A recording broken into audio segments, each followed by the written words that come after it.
های بارونی. تنظیم الیاس شیرزاد با صدای امید علومی. بودن و موندن با تو نه دیگه تکرار نمیشه. دنیارم اگه بدی دلم ازت صاف نمیشه.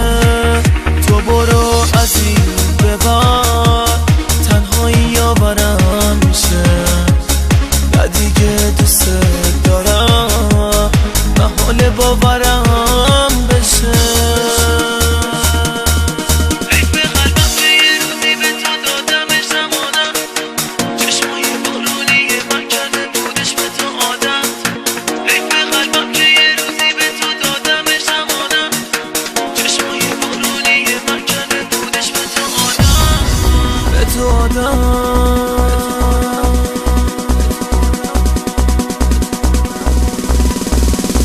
به خدا جهنمم جایی واسه تو نداره. حیف آتیش که بخواد روی سر تو بباره.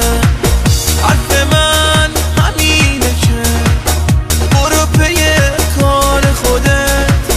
هرچی درد و غم و غصه است همگی مال خودت.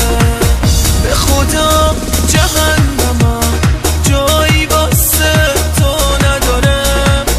حیف آتیش که بخواد روی سر تو بباره.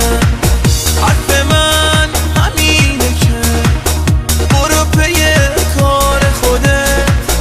هرچی درد و غم و غصه است همگی مال خودت.